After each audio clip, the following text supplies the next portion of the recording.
Hello everyone, कैसे हैं आप सब। एक बार पुनः शिव कोचिंग क्लासेस पर स्वागत है। उम्मीद करता हूं आप सब अच्छे होंगे, मस्त होंगे, बेहतर होंगे, आपकी पढ़ाई बेहतर चल रही होगी। क्लास 12 फिजिक्स एनसीईआरटी में बच्चों चैप्टर 4 चल रहा है। इसके पहले हमने आपको एम्पियर के तैरने का नियम समझा दिया था, कार्क पेंच का नियम और दाएं हाथ का नियम। आज हम बात करेंगे दाएं हाथ की हथेली का नियम। बिल्कुल सिंपल है बच्चों। दाएं हाथ का नियम क्या था? दाएं हाथ के नियम में आपने देखा था कि एक चालक तार है हमारे पास, इसको इस प्रकार से पकड़ें कि धारा की दिशा में अंगूठा की दिशा हो। जो धारा ऊपर बह रही है तो अंगूठा भी दिशा उसी दिशा में हो। तो उंगलियां जिस दिशा में मोड़ते हैं वो उसका चुंबकीय क्षेत्र होता है। क्या होता है? चुंबकीय क्षेत्र होता है। फिर समझना, एक हमारे पास चालक तार है, धारा बहाते हैं भाई, ये चालक तार है, धारा बह रही है। जिधर धारा बह रही बच्चों उधर अंगूठा का दिशा हो, तो उंगली जिस दिशा में मुड़ रहा है हम इसको पकड़ेंगे ना, कि प्रवाहित धारा वाले चालक तार को हम पकड़ते हैं, इस प्रकार से पकड़ते हैं कि भाई अंगूठा की जो दिशा है वो प्रवाहित धारा की दिशा में हो। तो जिस दिशा में उंगलियों को मोड़ना पड़ रहा है, जिस दिशा में उंगलियां हम मोड़ते हैं वही उसका चुंबकीय क्षेत्र हो जाता है। यह हो गया दाएं हाथ का नियम। लेकिन हम बात किसकी करने वाले बच्चों? दाएं हाथ के हथेली का नियम। अब हम इस प्रकार से थोड़ा देखिएगा, ये चालक तार है, धारा ऊपर बह रही है, तो इसको इस प्रकार फैलाएंगे कि जो अंगूठा है वो धारा की दिशा में होनी चाहिए। दाएं हाथ के हथेली को इस प्रकार फैलाएंगे कि अंगूठा जो है प्रवाहित धारा की दिशा में हो।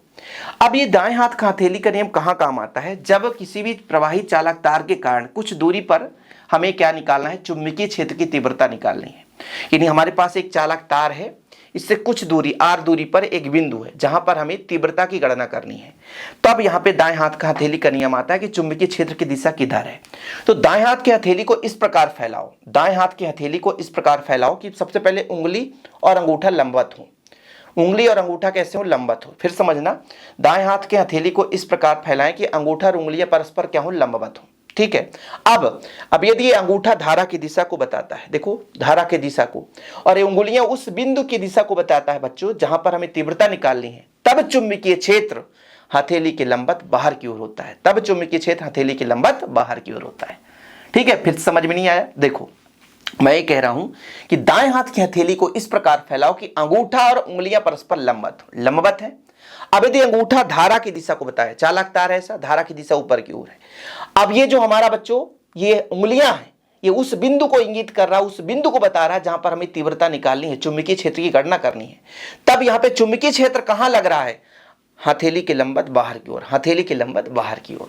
अब इसको थोड़ा सा नोट्स लेकर पढ़ो, है ना। नोट्स के लिए आपको पर्सनल नंबर शेयर करता हूं 9685299149, 9685299149 मेरा पर्सनल नंबर है, इस पे आप कांटेक्ट कर सकते हो बच्चों।